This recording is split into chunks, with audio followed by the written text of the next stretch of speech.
Hello and welcome. My name is Alan and we are back with more Know Your Members of Congress for the 119th Congress. Before we get into this video, do want to go ahead and remind you, you got two ways to donate to the channel if you are so inclined. I have a Patreon account, which is a monthly, month-to-month donation system, and I have a Coffee account, which can do much the same, but also allow you to make single one-time donations. Links to both will be in the description box below the video. If you are in financial trouble or donating would put you in financial trouble, please do not donate. I'd rather you take care of what you need to take care of instead of donating to me in that case. If you can afford it and you wish to donate, thank you. I do appreciate it. It's me, myself, and I do the research, the filming, the editing, the posting. Yeah. Um, and I've sworn off commercials and make no money from the videos as of yet. With all that said, let's go ahead and look into the video. Today, we'll be looking at Representative Doug LaMalfa, or rather former representative since he passed away at the beginning of the year. Uh, he was the representative for the 1st District of California, and he was a Republican. Before he took office, he was preceded in office by James Gallagher. Now, let's go ahead and take a look at who Doug LaMalfa was as an individual. He was born in Oroville, California on July the 2nd, 1960. Attended Las Plumas High School in Oroville, California. Graduated from Biggs High School in Biggs, California in 1978. Earned an Associates of Arts from Butte College in Oroville, California in 1980. Earned a Bachelor of Science from California Polytechnic State University in San Luis Obispo, California in 1982. Has been a rice farmer. Member of the California State Assembly 2002 to 2008. Member of the California State Senate 2010 to 2012 before being elected as a Republican to the 113th and 6th following Congresses for a total of 7 Congresses served, and served until his death on January 6, 2026. Now, let's go ahead and look at the committees he was on. He was on the Committee on Agriculture, of which he was on the Subcommittee on General Farm Commodities, Risk Management, and Credit. He was on the Committee on Natural Resources, of which he was on the Subcommittee on Indian and Insular Affairs and the Subcommittee on Water, Wildlife, and Fisheries.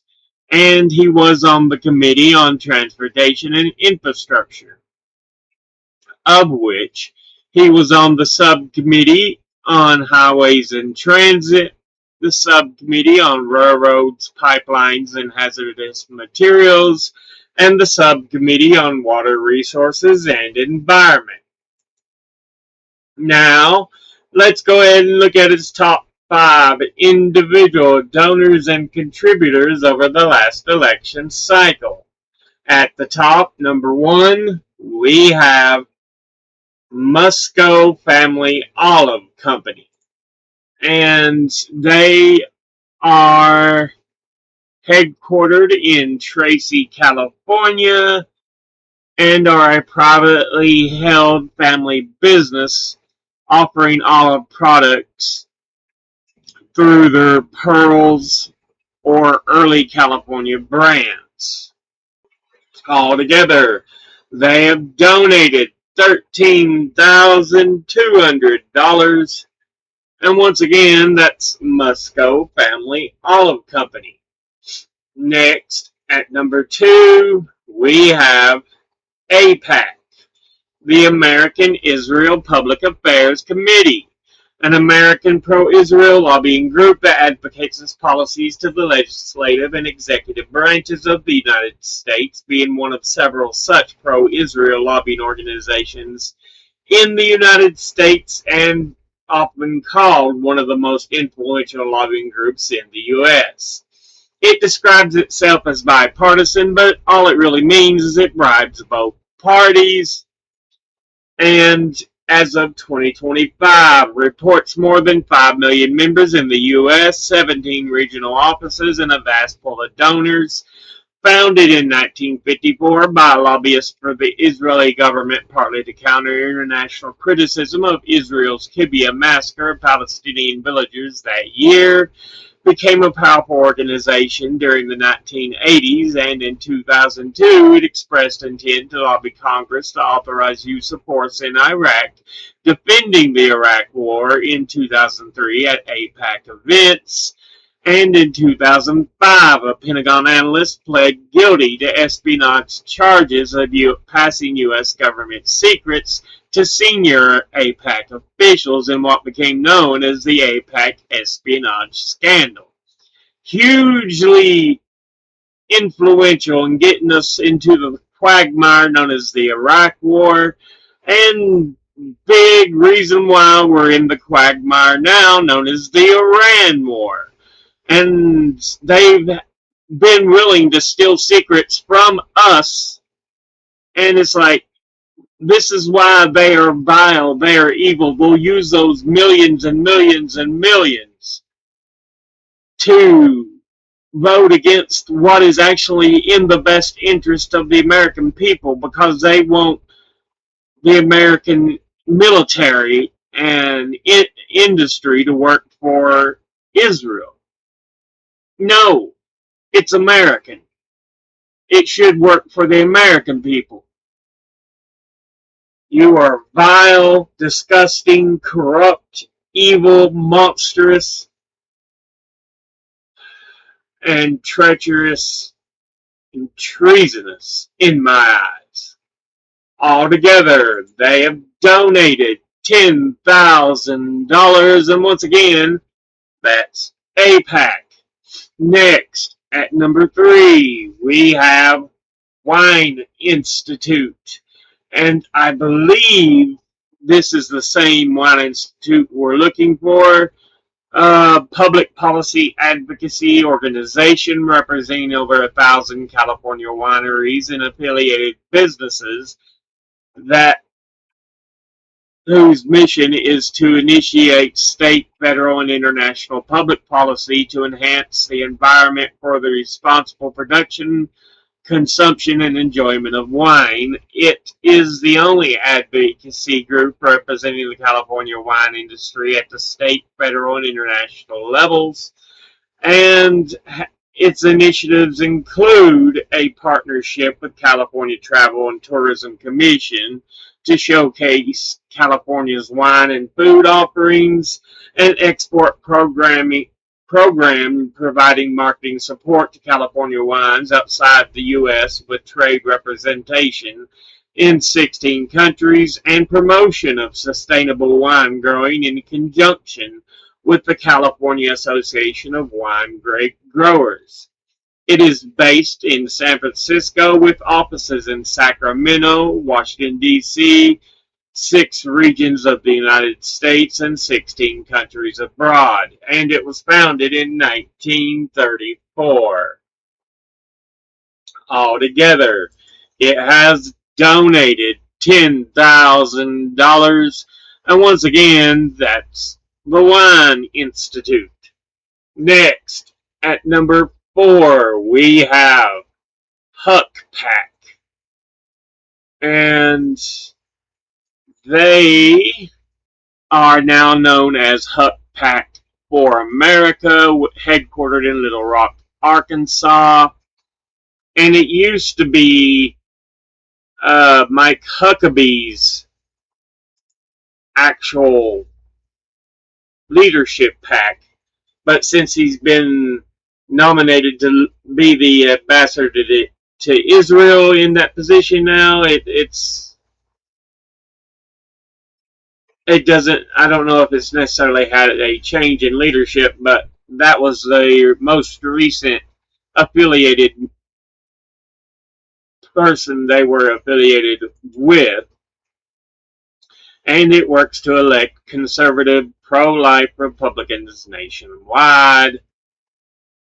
So yeah, altogether they have donated $10,000, and once again, that's Huck Pack.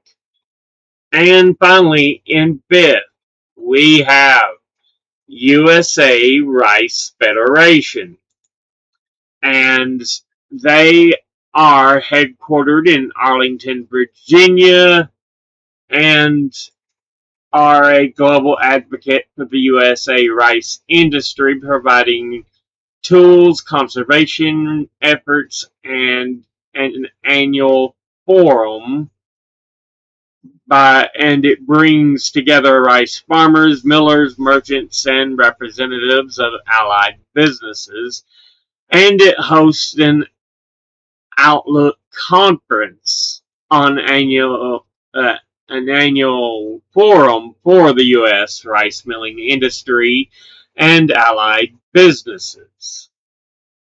Yeah, pretty much everything. Works with producers, millers, merchants. Altogether, they have donated $10,000. And once again, that's the USA Rice Federation.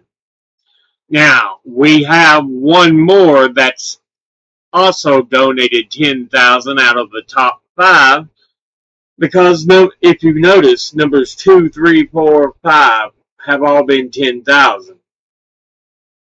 Number 6 was also 10,000, and that was the National Auto Dealers Association. Now, let's go ahead and look at the industry donors from the last election cycle. At the top, number 1, we have Indian Gaming, who altogether donated $81,725. Next to number 2 is Crop Production and Basic Processing, who altogether donated $71,682. Number 3 is Retired, who altogether donated $70,380. Next to number 4 is Vegetables, Fruit, and Tree Nut, who altogether have donated $48,950. And finally, in 5th, we have other commodities that include rice, peanuts, honey. Now, let's go ahead and look at all his donors at a glance. Individually, Musco Family Olive, fine, okay, I don't really have anything negative to say, but I just don't know much about it other than they deal with olives. APAC, boo, suck. Wine Institute, fine, okay. Huck Pack, boo, suck. U.S. Rice Federation, fine, okay. Kind of a mixed bag to start out with. Now let's go take a glance at his industry donors. Indian Gaming, fine, okay. Crop Production and Basic Processing, okay, good. Retired, great, absolutely wonderful. Vegetables, Fruits, and Tree Nuts, great, absolutely wonderful. Other commodities, including rice, peanuts, honey, great, absolutely wonderful. Providing actual foods and other commodities of the like, no problems with at all. I love that stuff. So overall, we're gonna say mixed bag, leaning positive. His industries were kind of, but or individuals was that way. Industries of absolutely great. But yeah, give him a mixed bag, leaning positive. This has been a look at former Representative Doug LaMalfa, who did represent the 1st District of California. As always, educate thyself, think, read, study, learn. Someone tells you something you have trouble believing, ask them to cite their sources, and it can't be 10 full hat wearing sources or a bunch of anecdotes thrown together to try to make sources. I'll be putting my links and sources in the description box below the video. Thank you all for watching. I'll see you all in the next one. Until then, later.